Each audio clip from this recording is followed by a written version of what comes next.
নিরাশায় পড়ে যাবেন। কোথায় না কোথাও আপনার জীবনে অনেক প্রশ্নের উত্তর আপনি নিজেও পাবেন না। কিন্তু জীবনের পথ ওখানে শেষ নাই।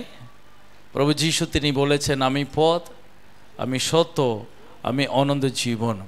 আমার দ্বারা না এলে কেউ স্বর্গরাজ্য প্রবেশ করতে পারে না। সুপ্রিয়, আজকে আমার প্রচার মার্ক পুস্তক অধ্যায় 4 35 থেকে 41 পর্যন্ত আমরা পড়ব। মার্ক পুস্তক, মাতি তারপরের পুস্তক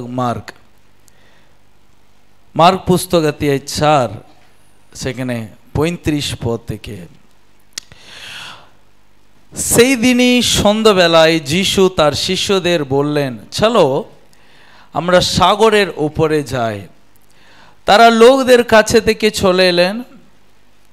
যীশু নৌকায় যেমন ছিলেন তেমনি থাকলেন।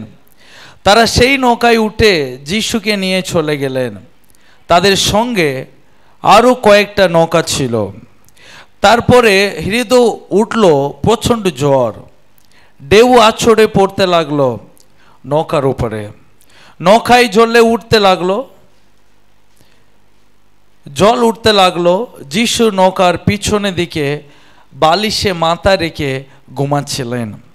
শিশুরা তাকে জাগিয়ে বললেন, গুরুদেব, আমরা যে মরতে চলেছি, আপনি কি কিছু করবেন না? যীশু উঠে ঝড়কে ধমক দিলেন, থামো। সাগরকে বললেন, শান্ত হোক। ঝড় থেমে গেল, সাগরেও নেমে এলো প্রশান্তি। তিনি তাদের বললেন, তোমরা এত ভয় পেলে কেন? এখনো কি তোমাদের বিশ্বাস জন্মালো না? এতে তারা আরো ভীত হয়ে নিজেদের মধ্যে বলা বলি করতে লাগলো, কে ইনি ঝড় আর সাগর পর্যন্ত এর আদেশ পালন করে। আমি জানি না যিশুর সঙ্গে থাকলেও অনেক সময় যিশুর কাজটা দেখেও আমরা চমকে যাই। যিশুর সঙ্গে শিষ্যরা সবসময় থাকলেও যিশুর কিছু কাজটা দেখেও শিষ্যরাও কিছু সময় অবাক হয়ে যায়। সো প্রিয়, যিশু আমাদের জীবনে এলেও তিনি কিছু সময় এমন কার্য করতে পারেন সেটা আমরা অবাক হয়ে যাব। তো এই গল্পটাও থাই যিশুর একটা চমৎকার কাজ করেছিলেন, শিষ্যরা অবাক হয়ে গেছে। কারণ এখানে লিখেছে শেষ পথে 41 পথে লিখেছে, এতে তারা আরো ভীত হয়ে নিজেদের মধ্যে বলা বলি করতে লাগলো, কে ইনি? ঝড় আর সাগর পর্যন্ত এর আদেশ পালন করে। যিশু কে? এটাকে ওদেরকে জানতে হবে যিশুকে। তারা জানে তিনি সর্বশক্তিমান, তিনি ঈশ্বরের পুত্র, কিন্তু তারা আরো চমকে গেছে, যিশুর কার্য দেখে অবাক হয়ে গেছে। ইনি কে যে ঝড়কে তিনি থামিয়ে দিচ্ছে? ইনি কে সাগর এনার কথা শুনে? এটা তো আমরা কখনো দেখিনি, এটা তো আমরা কখনো ভাবেনি। এটা কি করে ঘটনা ঘটতে পারে? সাগর তার কথা শুনে, ঝড় থেমে যাচ্ছে। ইনি কি? কে ইনি এরকম কাজ করে? ইনি কে? এই গল্পটা যদি আপনি পড়েন, যিশুর তিনি তাদেরকে বলেছিলেন, চলো আমরা সাগরের ওই পারে যাই। তারা সাগরের এই পারে আছে, নৌকা দিয়ে তারা সাগরের ওই পারে যাবে। কারণ যিশু খুব ব্যস্ত। তিনি লোকদেরকে সুস্থ করছেন, তিনি প্রচার করছেন, তিনি ঈশ্বরের রাজ্য সম্পর্কে তিনি তাদেরকে ব্যাখ্যা করছেন। আমরা গীত সঙ্গীতায় পড়লাম 78, তিনি দৃষ্টান্ত দিয়ে লোকদেরকে তিনি প্রচার করেছিলেন। যিশুর অনেক প্রচার, তিনি খুব ব্যস্ত মানুষ, অনেক কাজের মধ্যে দিয়ে তিনি থাকেন, তবু তার উদ্দেশ্য একটাই, লোকদের জীবনে ঈশ্বরের মঙ্গলকে নামিয়ে দেওয়ার। সো তাই তিনি দিবারাত তিনি প্রার্থনা করতেন, দিনের বেলা তিনি প্রচারে থাকতেন। ভাই তিনি বলেছিলেন, আকাশের পাখিদেরও বাসা আছে, কিন্তু আমাদের মাথা রাখারও কোনো ঠাঁই নাই, আমার কোনো জায়গা নাই। আমি কোনো বিশ্রাম নেওয়ার জন্য আমি আসি না, আমি এসেছি ঈশ্বরের পথ মানুষদেরকে দেখানোর জন্যই। তিনি কখনো ছুটি নেয়নি। তার কোনো কাজে ছুটি নাই, তার কোনো বিশ্রামের সময় নাই, তার কোনো বেড়াতে যাওয়ার দিন ছিল না, তার কোনো শনিবার রবিবার মাংস খাবো বলে বাড়িতে বসে থাকেনি। তিনি 7 দিনও 24 ঘন্টায় তিনি সর্বদাই লোকদের জন্যই ঈশ্বরের ইচ্ছাকে পূর্ণ করার জন্যে যিশু খুব ব্যস্ত ছিলেন। যিশু একটু তিনি ক্লান্ত হলেও তবু তিনি প্রার্থনায় থাকতেন। হ্যাঁ, যিশু একটা সঠিক উদাহরণ। জীবনটাকে আমরা কেমন করে গুছিয়ে নিতে হবে। অনেক সময় আমরা ঘুমালে আমরা ঘুমিয়ে যাই, আমরা কখন উঠি আমাদের কাছে কোনো টাইম থাকে না উঠার। আমরা খেয়ে যাই, আমাদের কাছে কোনো লিমিট থাকে না, এর বেশি আমাকে খেতে নাই। ঝগড়া করলে করেই যাবে, আমরা ভাবি না আমাকে এখানেই থামতে হবে, কারণ আমাদের কাছে কোনো গুছানো জিনিস নাই যাতে আমাদের জীবনটাকে এইটুকু চালাতে হবে। আমরা সব খোলা আকাশের মতো আমরা খেয়ে যাব, ঘুমিয়ে যাব, ঝগড়া করেই যাব, যেমন যেটা দরকার করেই যাব। কিন্তু অনেক সময় যিশুর কাছে থেকে আমাদেরকে শিক্ষাও নিতে হবে, আমাদের জীবনটাকে আমাদেরকে গুছানো। কতক্ষণ ঘুমাতে হবে, কতক্ষণ আমাদেরকে কাজ করতে হবে, কতক্ষণ ঈশ্বরের পথে আমাদেরকে চলতে হবে। যিশু আমাদেরকে প্রতি মুহূর্তে তিনি শেখান। হ্যাঁ, যিশুর মূল উদ্দেশ্য এটাই ছিল যেন এই পিতা আমাকে একটা উদ্দেশ্যে পাঠিয়েছে, সেটা আমাকে পূর্ণ করতে হবে। এত ব্যস্ত মানুষ, তাকে তো একটু না কোথায় ঘুমাতে হবে না? তারও তো কিছু তো ক্লান্ত মনে হয়। তো যিশুর শিষ্যরা বলেছে চলো আমরা ওই পারে যাই। তো যিশু নৌকায় পিছনে তিনি ঘুমিয়ে গেলেন। এমনি ঘুমায়নি, বালিশটা মাথায় নিয়ে তিনি ঘুমিয়ে গেছেন। প্রিয়, তিনি ঘুমালেও তিনি কিন্তু সব কিছুকে তিনি নিয়ন্ত্রণে রাখতে পারে। বাইবেলে এটাও লেখা আছে, ঈশ্বর কখনো ঘুমান না, ঈশ্বর কোনোদিনও নিদ্রাও যান না, তিনি কখনো ঘুমান না। আপনি কি বলছেন, ঈশ্বর ঘুমান? শুনুন, ঈশ্বর আমাদের মধ্যে তিনি শরীর নাই যাতে আমাদের 6 ঘন্টা ঘুম দরকার, 3 বেলা খেতে হবে, যদি প্রেসার বেড়ে গেলে প্রেসারের ওষুধ খেতে হবে, আর সুগারের ওষুধ খেতে হবে। ঈশ্বরের তেমনি বাড়ি নাই, শরীর নাই যাতে তিনিও টাইমে প্রেসারের ওষুধ খান, মাঝে মাঝে বাড়ি চেক আপ করেন, যাতে তিনি তাকে সুগার টেস্ট করেন। ওনার শরীর নাই যাতে আমাদের মধ্যে। তিনি, বাইবেলে লেখা আছে, তিনি নিরাকার, তার কোনো আকার নাই। ঈশ্বরের কোনো আকার নাই, ঈশ্বরকে কোনো আকার দিতে পারবে না। কারণ আপনার একটা চোখে আপনি এতটা লোক দেখতে পারেন, কিন্তু ঈশ্বরের একটা চোখ নাই যাতে এইটুকু লোকটা তিনি দেখতে পারবে। তিনি গোটা পৃথিবী তিনি দেখেন। আপনি জানেন তিনি আমাদেরকে কোথায় মনোনীত করেছে? গীত সংহিতা 139। আমি শুধু একবার এই পথটাকে পড়ি, আবার আমরা এই গল্পতে চলে আসি। গীত সংহিতা 139 আমরা পড়ি। গীত সংহিতা 139 17 পদ, 15 এবং 16 পদটাকে আমরা পড়ব। যে খুলেছেন আপনি পড়ুন। গীত সংহিতা 139 15 এবং 16 পদ। আমার দেহ তোমার হইতে লুকায়িত ছিল না যখন আমি গোপনে নির্মিত হইয়াছিলাম, পৃথিবী অধস্থানে শিল্পিত হইয়াছিলাম। তোমার চক্ষু তোমাকে পিণ্ডাকার দেখিয়াছে। তারপরের পর, তোমার পুস্তকে সমস্ত লিখিত ছিল, যাহা দিন দিন গঠিত হইতেছিল, যখন সে সকলের একটিও ছিল না। তারপরে, হে ঈশ্বর, আমার পক্ষে তোমার সংকল্প সকল কেমন মূল্যবান। 16 পদ। তোমার চক্ষু আমাকে পিণ্ডাকার দেখিয়াছে। এখানে লেখা আছে তুমি দেখেছো আমার, আমি যখন মায়ের গর্ভে যখন আমি তৈরি হচ্ছিলাম, প্রভু তুমি তখন আমাকে দেখেছো। প্রিয়, আজকে আপনি গভর্নমেন্ট হসপিটালে যাবেন, হাজার বাচ্চা জন্ম হচ্ছে, কখনো বাচ্চাটা মরে যাচ্ছে, কখনো বাচ্চাটা জন্ম হচ্ছে। এমনকি কারণ আমি ডাক্তারি নাই, আমি ডাক্তারি পড়িনি, কিন্তু যারা পড়ে তারা জানে যখন বাচ্চা পেটের মতো তৈরি হয় ওটা এমনি তৈরি হয় না, তাতে অনেক শরীরের অঙ্গ প্রত্যঙ্গ সেগুলো একসঙ্গে মিলিত হতে হবে, সে সব কিছুকে জড়িত হয়ে একটা ছোট্ট শিশু সে ইউট্রেসের ভিতরে ও 10 মাস ও তৈরি হয়ে আসে। আপনি ভাবুন ওই 10 মাসের মাঝখানে কোথায় না কোথায় একটা দুর্ঘটনা ঘটে যেতে পারতো ওই বাচ্চার উপরে, কিন্তু প্রভু বলছে তুমি আমাকে ঘটতে দিনি। বা হতে পারে বাচ্চা হওয়ার পরেও আজকে এতজন এখানে বসে আছেন, আপনি ভাবুন ছোট্টবেলা থেকে কত রকমের দুর্ঘটনায় পড়েছেন, সাইকেল চালিয়েও নিচে পড়েছেন, ছুটতে গিয়েও পা পিছলে পড়ে গিয়েছিলেন, জলে পড়ে গিয়েছিলেন, পুকুরে পড়ে গিয়েছিলেন, অনেক রকমের অসুবিধা হয়েছিল। কোথায় না তো কোথায় আপনার শরীরে যে মেশিনটা চলছে ওই মেশিনে কোথায় না কোথায় একটা সমস্যা যদি হয়ে যেত আপনি পট করে নিচে পড়ে যেতে, জীবন চলে যেত। তবু যায়নি কেন আজকেও? এই মেশিনে কোথায় না কোথায় একটা খারাপ হয়ে যেত, জীবনে কোথায় না কোথায় দুর্ঘটনা ঘটে যেত, কিন্তু আজও প্রভু ঘটতে দিনি কেন?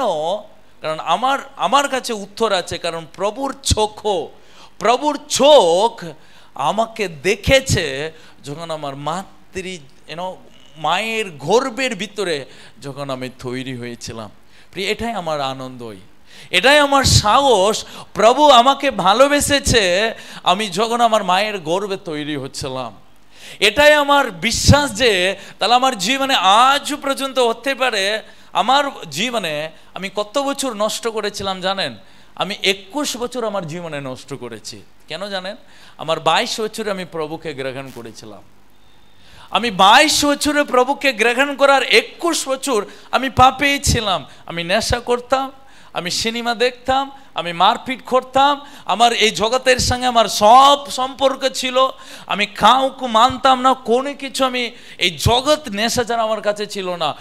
21 বছর এই জগৎটাই আমার কাছে সব। কিন্তু আমি যখন বাইবেল পড়ি, এখানে যখন গীত সঙ্গীত 139টা পড়ি, এখানে লেখা আছে প্রভু আমার জীবনের নিরূপিত দিনগুলি যখন হয়নি শুরু, তখন আমার আয়ুর প্রতিদিনের বিবরণ লেখা ছিল তোমার পুস্তকে। প্রভুর পুস্তক মানে কি? প্রভুর মন। প্রভুর পুস্তক মানে প্রভুর মন। প্রভুর মন সব তার মনে আছে, তুমি কি করবে কি না করবে, তোমার লাইফ কোথায় থাকবে, প্রভু আমাদের জীবনটাকে নির্দিষ্ট করে রেখেছেন। আমি 22 বছরে প্রভুকে গ্রহণ করেছি, আমি 21 বছর আমার জীবনটাকে নষ্ট করেছি।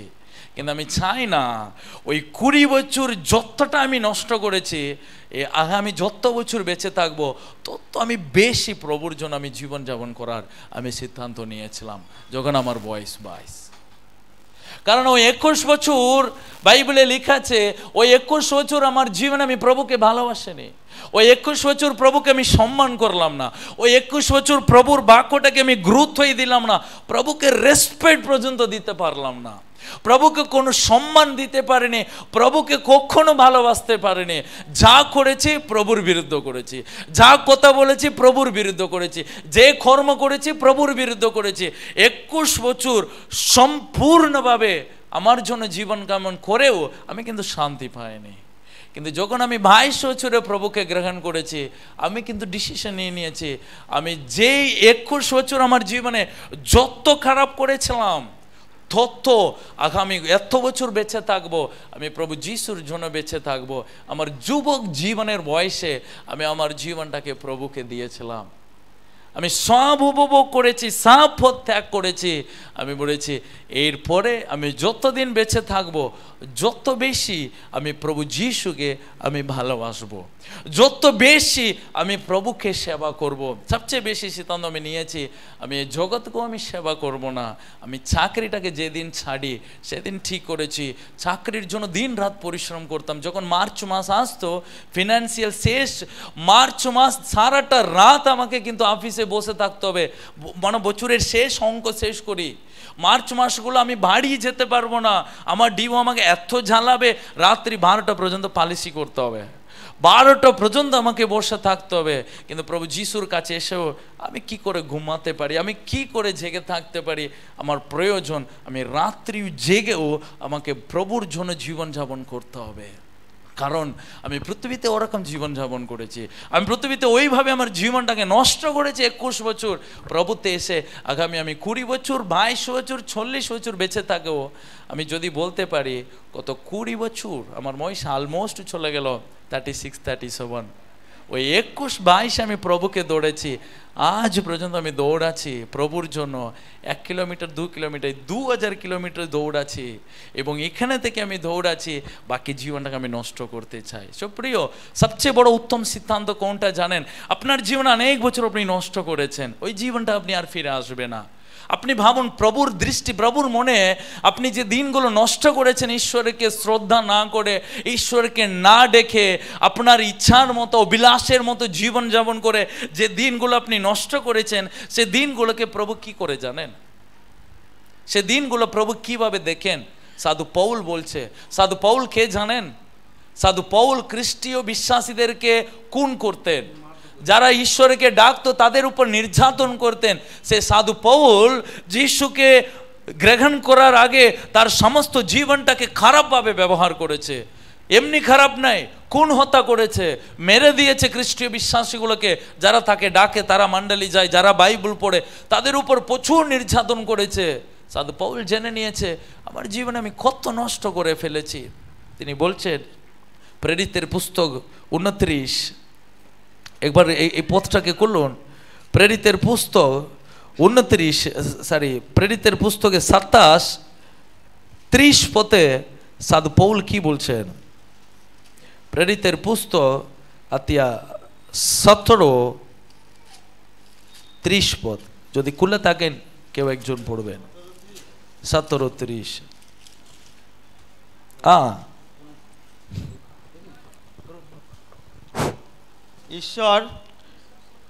ঈশ্বর সেই অজ্ঞানতার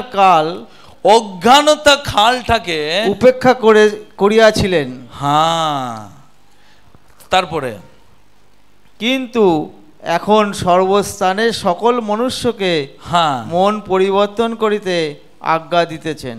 ওকে, এখানে লিখেছে মানুষ যখন অজ্ঞাত ছিল ঈশ্বর তাকে তখন ক্ষমার দৃষ্টিতে দেখেছেন, কিন্তু এখন তিনি সর্বস্থানের মানব সেই কুপথ থেকে ফিরে আসা নির্দেশ দিয়েছেন। হ্যাঁ, আমি 21 বছর কুপথে হাঁটিয়েছিলাম, আমি 21 বছর নিজের অভিলাষের পথে হেঁটেছি, কিন্তু আমি চাইছি না আগামী 21 বছর, আগামী 51 বছর যদি বেঁচে থাকি, মানে যতটাই কুপথে আমি হেঁটেছি তার 2 গুণ বেশি প্রভুর পথে হাঁটার আমি সিদ্ধান্ত নিয়েছিলাম। সাধু পৌল বলছে আমার প্রত্যেকটা জীবনে আমি 30 বছর প্রভুতে আমি না এসে নষ্ট করে ফেলেছি। এই জগতের জন্য, জগতের লোকদের জন্য, জগতের খ্রিস্টীয় বিশ্বাসীদের উপর নির্যাতন করে আমার জীবন নষ্ট করে ফেলেছি। কিন্তু আমি চাই না এরপর আমি রাকেটের মতো উঠবো।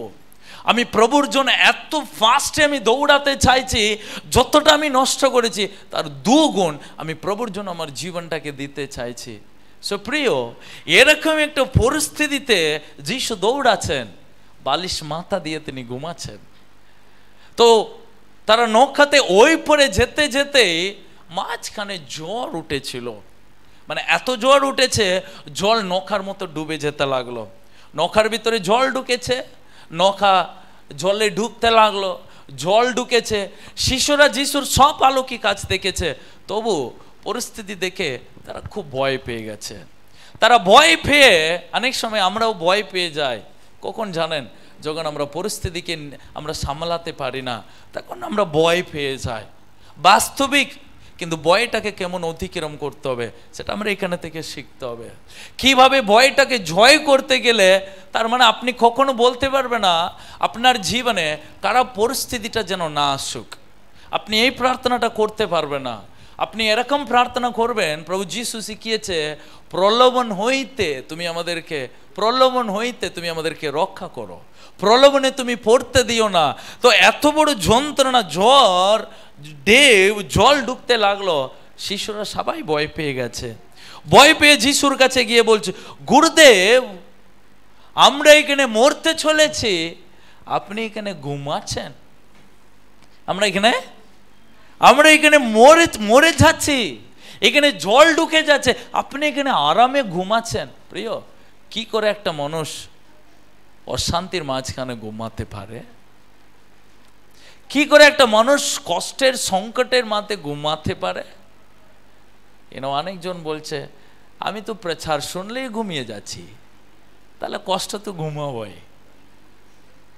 হ্যাঁ না, তাই নাকি?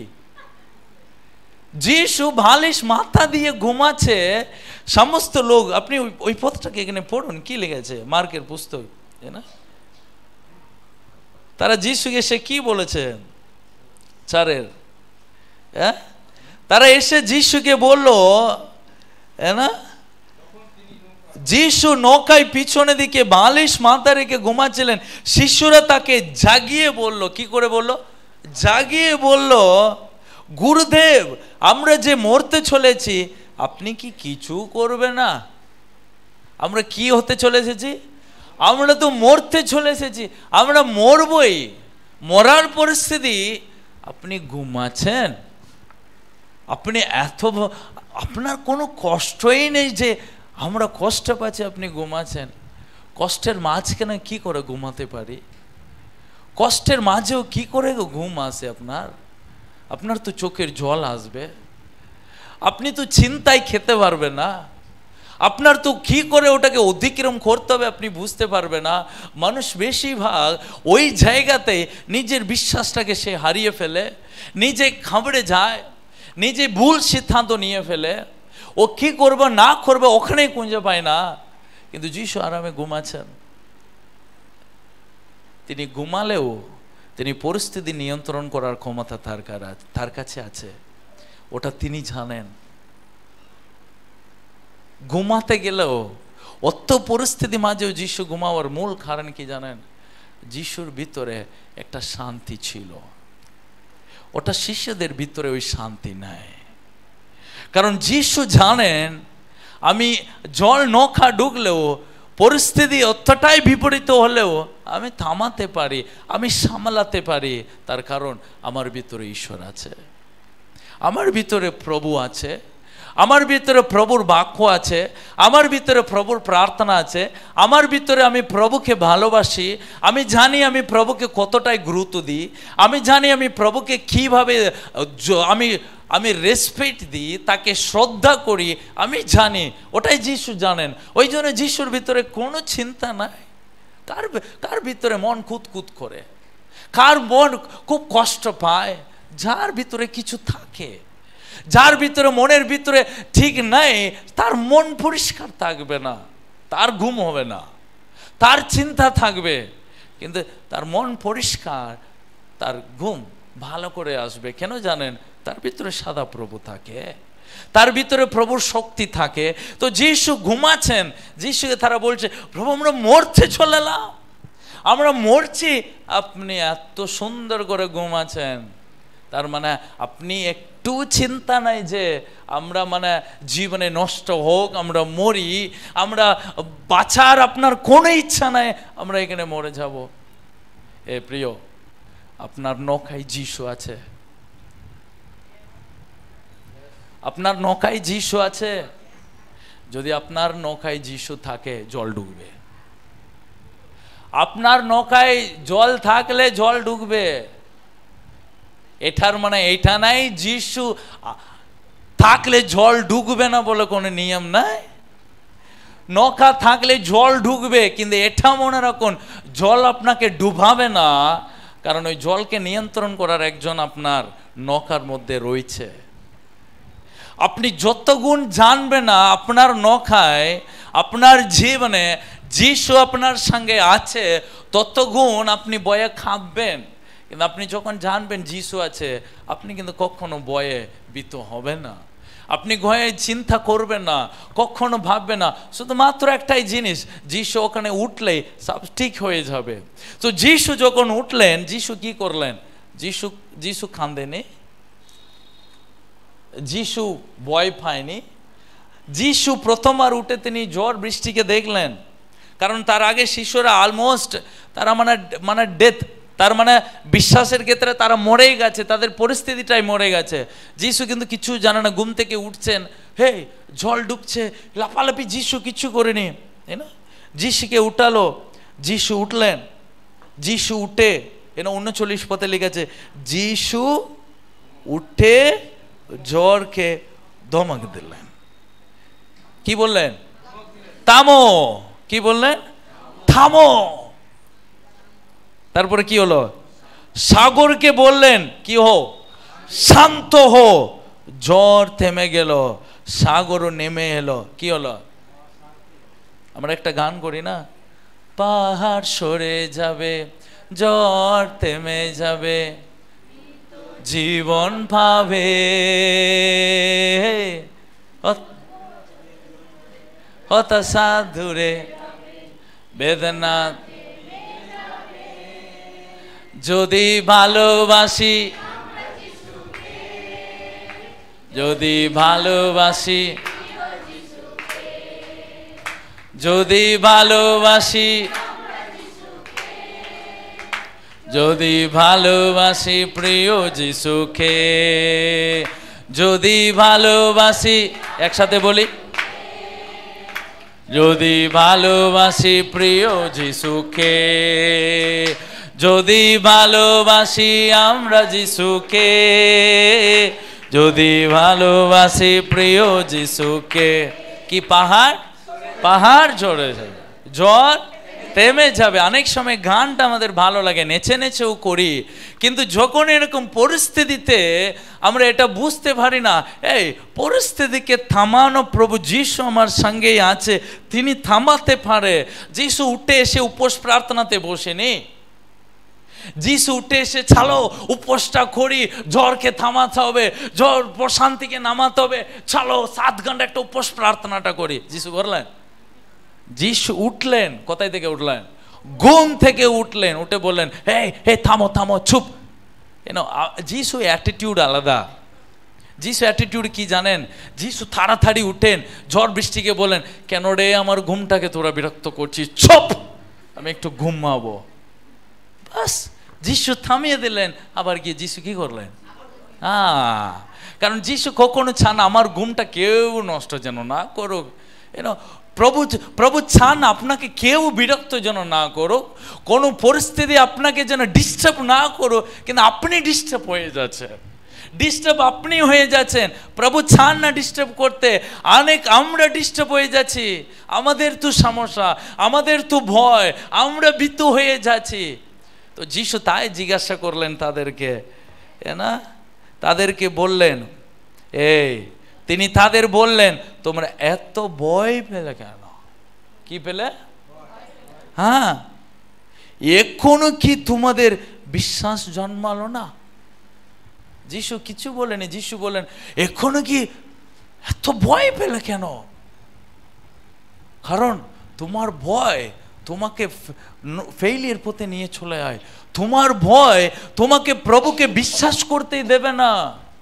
কারণ তুমি পরিস্থিতি দেখে এত ভীতু হয়ে গেলে, তোমরা বিশ্বাস জন্মালো না।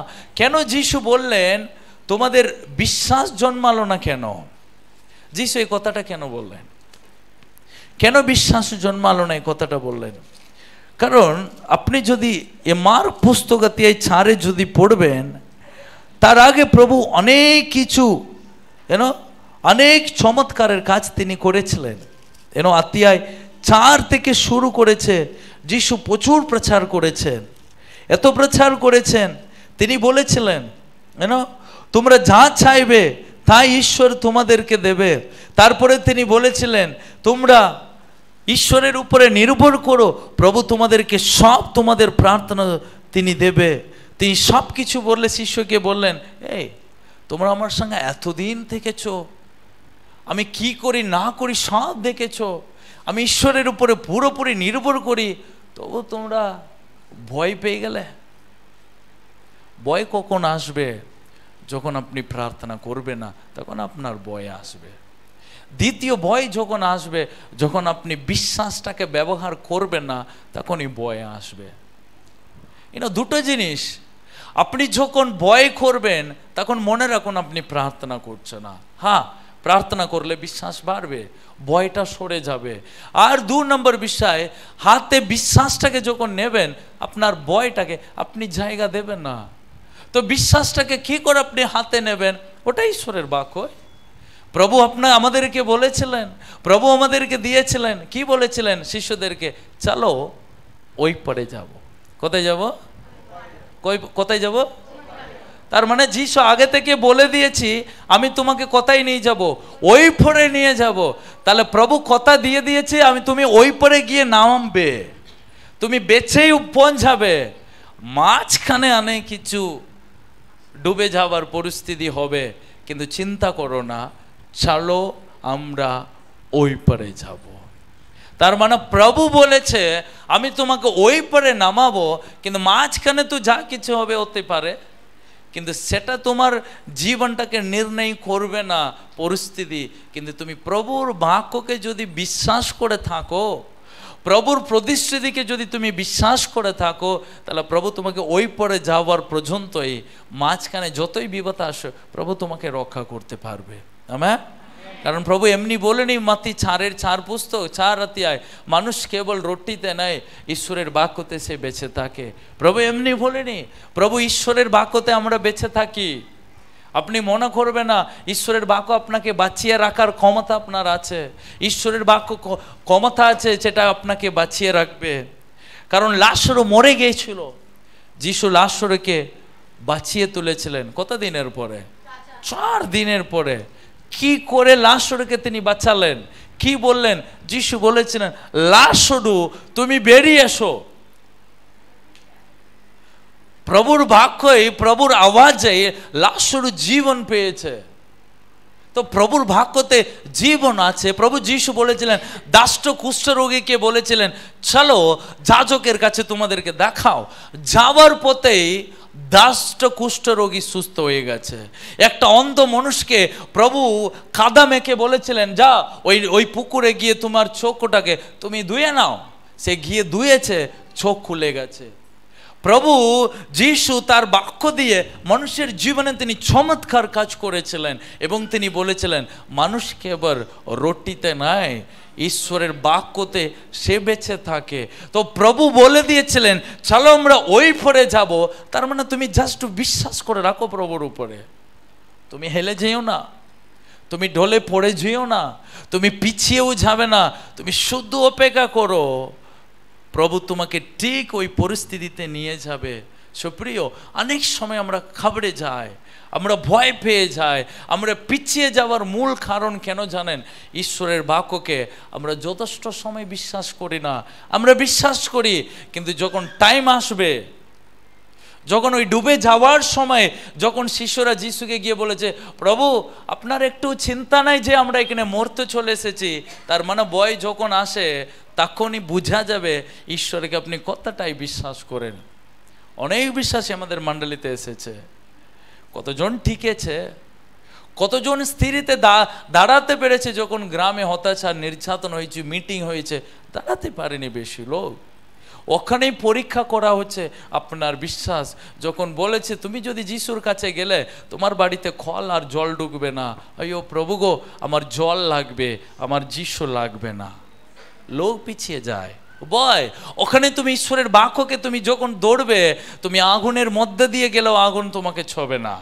ওখানে তো বাক্য কাছে তোমাকে লোক যখন দম খাবে, তুমি প্রার্থনা করতে গেলে তোমার সঙ্গে আমরা কেউ কথা বলবো না, তোমাকে আমাদের ফ্যামিলি থেকে সরিয়ে রেখে দেবো, তোমার সঙ্গে আমরা কোনো কিছুতে মিশবে না। যিশুর কাছে গেলে সব ছেড়ে দিতে হবে, কেউ তোমার পাশে থাকবে না। তখন বেশি মানুষ ওখানে ভয় পেয়ে চলে যায়, ওখানে পিছিয়ে চলে যায়। কিন্তু ও বুঝতে পারে না মানুষ কেবল রুটিতে বাঁচে না রে বাবা, ঈশ্বরের বাক্যতে বেঁচে থাকে। সুপ্রিয়, আপনার পরীক্ষা যখন পরীক্ষা করা হবে, যখন লোক আপনাদের উপরে আঙ্গুলটা তুলবে, তখন আপনি কোনটাকে হাতে তুললেন? হাতিয়ার না ঈশ্বরের বাক্য? ঈশ্বরের বাক্যটা যদি আপনি তুললেন, ও আপনাকে কিছু করতে পারবে না, ও আপনার উপরে কোনো অধিকার করতে পারবে না। শয়তানের মুখটাকে জিপ লাগাতে গেলে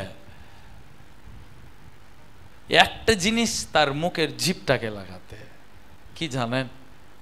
ঈশ্বরের বাক্যই। আপনি তাকে এই জিম বুম বা চলে যা বলে যাবে না। ওরকম নাই যে আপনাকে দেখে ও ভয় পেয়ে যাবে, কিন্তু আপনি যখন ঈশ্বরের বাক্যকে ওর সামনে তুলবেন, ও কিন্তু আপনার সামনে দাঁড়াবার সাহস পাবে না। প্রিয়, কারণ সবচেয়ে বেশি মূল্য শয়তানের কাছে ঈশ্বরের বাক্য। ওই জন্য পৃথিবীতে সবচেয়ে বেশি ও কোনটাকে জেনে রেখেছে? ঈশ্বরের বাক্যকে জেনে রেখেছে। ওই জন্য যিশুকে বলেছে, তোমার শাস্ত্রতে লেখা আছে তুমি এখানে থেকে ঝাঁপ দাও, তোমার শিষ্যরা এসে নাকি তোমার স্বর্গদূত এসে তোমাকে রক্ষা করে নেবে।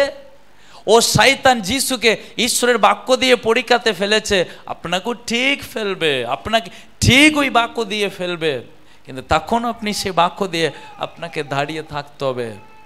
তো শিষ্যরা ঘাবড়ে গিয়েছিল, ভয় পেয়েছিল। যিশু বললেন, এতে তোমাদের বিশ্বাস কোথায়? তোমাদের বিশ্বাস এখানেও জন্মালো না? প্রিয়, প্রত্যেকটা পরিস্থিতিতে আপনার বিশ্বাসকে পরীক্ষা করা হবে। আপনি ঈশ্বরের সন্তান প্রকৃতভাবে প্রমাণিত হবে যখন আপনার পাপের প্রলোভনের সামনেও ঈশ্বরের জন্য যখন আপনি স্থির করে দাঁড়াবেন, ওটাই প্রমাণ। আপনার জীবনে যিশুকে ওই জায়গাতেই শ্রদ্ধা করতে যাবেন, সেখানেই বোঝা যাবে প্রভু আপনার সঙ্গে আছে। প্রভু নখাতি ছিল, তিনি জাস্ট ঘুমাচ্ছিলেন, তার মানে এটা নয় তিনি আপনার জন্য কাজ করছে না, তিনি আপনার জন্য আপনার নখায় আছে, তিনি আপনার সঙ্গে আছেন, তিনি আপনার জন্যই আছেন, তিনি আপনার জীবনে তিনি থাকেন। বাকি কোনো কিছু আপনার জীবনটাকে নিচে ঢুকিয়ে ফেলতে তিনি দেবেন না। বাইবেলে লেখা আছে, ধার্মিক 1000 বার পড়লেও ও উঠে দাঁড়াবে, কিন্তু অধার্মিক ও একবার পড়লেও আর কখনো উঠতে পারবে না। Amen, hallelujah. সুপ্রিয়, প্রভু যিশু আপনার নৌকাতে আছে, এটাই আমার প্রশ্ন, সিম্পল প্রশ্ন, সহজ প্রশ্ন। যিশু আপনার নৌকাতে আছে। প্রলোভন, পরীক্ষা সর্বদাই আপনার জীবনের পথ দিয়ে আপনাকে গ্রাস করতে এসেই যাবে। শয়তান সর্বদাই গ্রাস করতে এসেই যাবে, কিন্তু ওই সব মুহূর্তগুলোই আপনার বাক্যটাকে আপনার হাতে দড়িয়ে থাকার সবচেয়ে দরকার। আপনি অন্য কিছু দৌড়ে থাকবে না। আমি প্রত্যেকটা যুবক যুবকদেরকে বলে দিই, জীবনে অনেক কিছু আমরা নষ্ট করে এসেছি, এর উপরে জীবনটাকে নষ্ট করার সময় আমাদের কাছে নাই। যদি ঈশ্বরকে যদি দৌড়ো, তিনি তোমাদের জীবনটাকে দীপ্তিময় করে দেবে, তোমাদের জীবনটাকে তিনি শাইন করে দেবে। তিনি একজনেই পারে জীবনটাকে শাইন করতে, একটা ব্রাইট উজ্জ্বলের লাইফটাকে তিনি গড়ে তুলতে। তিনি কেউ পারবে না, কেউ জীবনটাকে গড়ে তুলতে পারে না। যিশু আপনার জীবনটাকে গড়ে তুলে দিতে পারেন। হ্যাঁ, যিশু যেমন বলেছিলেন চলো ওই পরে যায়, এ মার্ক পুস্তকের শেষেও ঠিক যিশু ওদেরকে ওই পরে পৌঁছিয়ে দিলেন। দিলেন না দিনি? হ্যাঁ, আর করলে না করিনি? প্রিয়, তিনি যা বলেন তাই তিনি করেন। হ্যাঁ, তার মাঝখানে অনেক কিছু এলোমেলো পরিস্থিতি, সমস্যা সব জীবনে গ্রাস করতে ঢুকছে। কেউ ওর মধ্যে দাঁড়াতে পারছে, কেউ পড়ে যাচ্ছে, কেউ পিছিয়ে যাচ্ছে, কিন্তু যে দাঁড়াচ্ছে প্রভু তাকে ওই পরে গিয়ে নামিয়ে দিচ্ছে।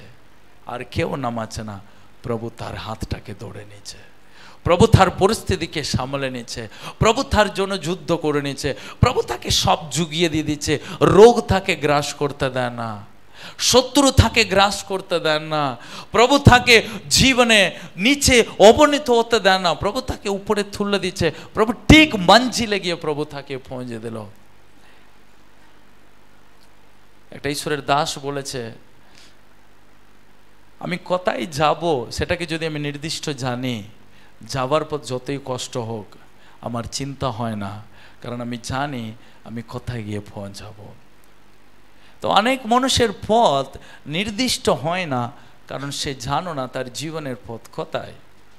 প্রভু যিশু আমাদেরকে উত্তম পথ খুলে রেখেছেন, উদ্ধারের পথ, শান্তির পথ, আনন্দের পথ। ওই সবই যীশু খ্রিস্টের মাধ্যমে আমাদের জীবনে আসে। একদিনেই আপনি পাক্কা পুরুষ আর নারী হয়ে যান না, একদিনে আপনি গোটা ধার্মিক হয়ে যায় না। আপনি এখানে প্রার্থনা করবেন, এখানে বাইবেল পড়বেন, এখানে প্রার্থনা করবেন, কিন্তু ঘরে যাবেন আপনি সবই ভুলে যাবেন।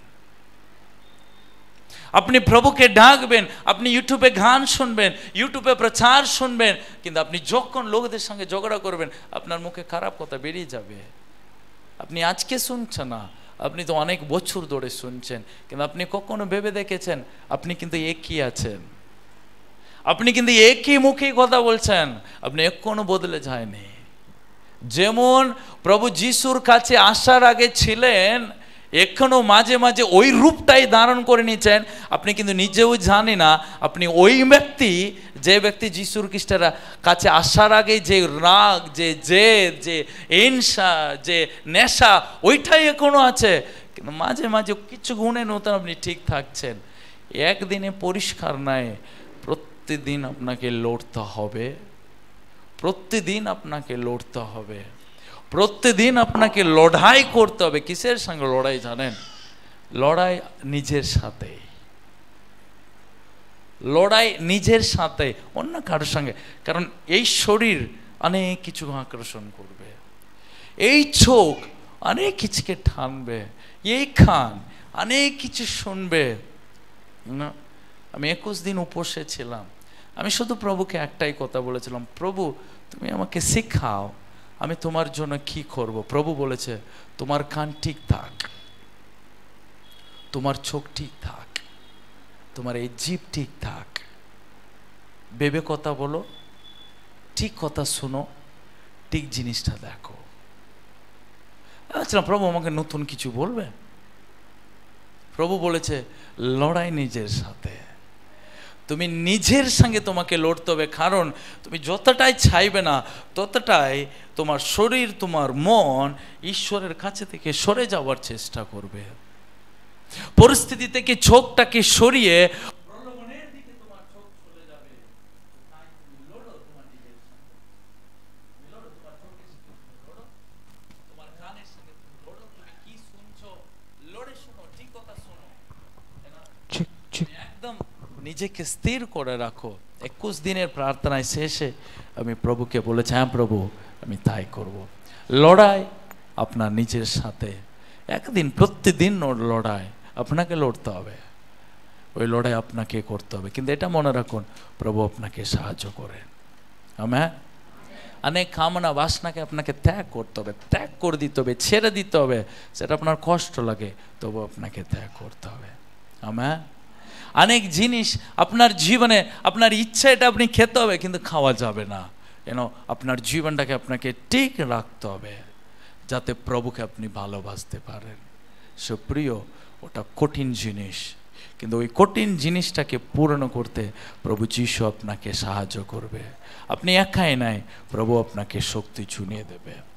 কারণ প্রভু বলেছেন চলো, কোথায় যাব? ওই পারে যাব। তাই প্রভু তার প্রতিশ্রুতি আমাদের জীবনে পূর্ণ করুন। চোখ বন্ধ করে প্রার্থনা করি। স্বর্গীয় পিতা, প্রভু ধন্যবাদ দিন, তুমি আমাদের জীবনে কত প্রয়োজন আছো, তোমার বাক্য আমাদের জীবনের জন্য কত উত্তম। প্রভু গো, ওই সাগর, ওই ঢেউ, ওই জল যখন নৌকায় ঢুকেছে, প্রভু শিষ্যদের মধ্যে অনেক ভয় ঢুকে গিয়েছিল, কারণ তারা ভয় পেয়ে গিয়েছিল, তারা ভীত হয়ে গিয়েছিল রাজা। আজকেও প্রভু যারা প্রভু গো সামনে দাঁড়াতে পারে না, প্রভু যারা ভয় পেয়ে যাচ্ছে, যারা ভীত হয়ে যাচ্ছে, প্রভু তাদেরকে তুমি বিশ্বাস তুমি দেবে, যেন সেখানে সেই পরিস্থিতিতেও যেন তারা দাঁড়াতে পারে। প্রভু তোমার জন্য প্রতিদিন নিয়মিত যেন প্রভুর মহিমাকে তাদের জীবনে গ্রহণ করো। প্রভু যিশু তুমি আছো। প্রভু আমাদের ভয় পাওয়ার কোনো প্রয়োজন পড়ে না, প্রভু আমরা ভীত হওয়ার কোনো প্রয়োজন পড়ে না, কারণ তুমি আমাদেরকে সাহস, তুমি আমাদেরকে শক্তি, তুমি আমাদেরকে অনুগ্রহ প্রদান করবে। তাই প্রার্থনা করি প্রত্যেকটা সন্তানদের জন্য, প্রত্যেকটা পরিবারের জন্য, প্রভু তুমি তাদেরকে সাহস, তুমি তাদেরকে শক্তি, তুমি তাদেরকে নির্দিষ্ট পথ দেখাবে। প্রভু যে লড়াই প্রভু নিজের সঙ্গে যেন তারা লড়তে পারে, সে শক্তি তুমি তাদেরকে জুগিয়ে দাও। প্রভু মানুষ কেবল রুটিতে নয়, ঈশ্বরের বাক্যতে সে বেঁচে থাকে, সে বাক্য যেন তাদেরকে জাগিয়ে রাখে, সে বাক্য যেন তাদেরকে সঠিক পথে পরিচালনায় করে। প্রভু তাদেরকে শক্তি সামর্থ্য তুমি জুগিয়ে দাও, তাদের সঙ্গে তুমি থাকো। যিশু তোমার পবিত্র নামে এ প্রার্থনা আমরা চাই, আমেন।